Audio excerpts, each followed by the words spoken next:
మొత్తానికైతే ఇవాళ గాంధీ భవన్లో ఇవాళ వైఎస్ఆర్ జయంతి ఉత్సవాలు బ్రహ్మాండంగా కొనసాగుతున్నాయి. ఇక మరి ఆఖర్జాలకు ఒక్క ముచ్చట అడుగుతా రాజానని. మరి ఇప్పుడు వైఎస్ఆర్ చేసిన చెదిరిన మేఘమే మనిషి జీవితం, చేసిన త్యాగమే ఇలలో శాశ్వతం. ఒక ముఖ్యమంత్రిగా ఆయన ప్రజాసేవకుడిగా ప్రజానాయకుడిగా ఆయన చేసిపోయింది ఏం మిగిలి ఉంది తెలంగాణ సమాజంలో కానీ ఇటు ఏపీలో కానీ?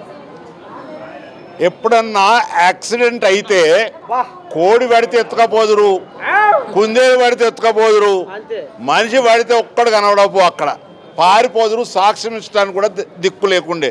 అట్లాంటి చట్టాన్ని తీసుకువచ్చి 108 పెడితే కుయ్ కుయ్ కుయ్ కుయ్ అంటే ఆ పేషెంట్ని తీసుకుపోయి దవాఖాన లేచేటువంటి గొప్ప ఆలోచన. మాలాంటి ఆలోచన పనులకు కూడా సామాజిక స్పృహ కలిగిన కూడా అది ఊహించనిది అందించి జాతికి అందించిన గొప్ప కార్యక్రమం అనేటువంటి మాట ఈ సందర్భంగా తెలియజేస్తా ఉన్నాను. అదే కాకుండా ఇండ్లు ఇచ్చినా కొద్ది మళ్ళీ ఇండ్లు ఇచ్చేటోడు పుడతాడు. ఇట్టెట్లా పుడతారు నాయన, ఇది అంతా కాదు. Saturation mode. 3 సంవత్సరాలలో మండలాన్ని 3 భాగాలు చేద్దాం, జిల్లాను 3 భాగాలు చేద్దాం, ఒక భాగం 1 సంవత్సరం, ఒక భాగం 1 సంవత్సరం, ఒక భాగం 1 సంవత్సరం, అందరికి ఇండ్లు ఇద్దాం.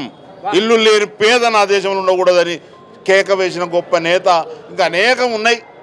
1-2 ఫీజు రీఎంబర్స్మెంట్ ఇస్తే అనేక మంది డాక్టర్లు ఇంజనీర్లు అయ్యి అలా పెద్ద పెద్ద అధికారులు అయి కూర్చున్నారు.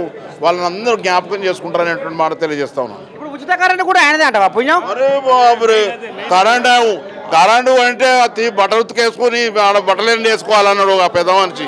ఆయన పేరు ఇప్పుడు అప్రస్తుతం. కానీ బట్టలేండి వేసుకొని లాల్బాగ్ స్టేడియంలో తుపారు పెట్టి కాలితే పొట్టు పడిపోయిన జనం, అలాంటి చనిపోయిన జనం ఆ పరిస్థితులు వచ్చి ఏయ్ కరెంట్ ఇస్తా, అందరికి ఇస్తా, నాణ్యమైన ఇస్తా, ఉచితంగా ఇస్తా.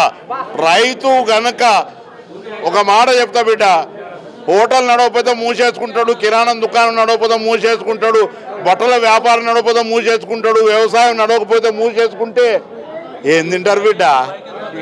ఏం తింటారు? కాగితాలు మింగుతారా?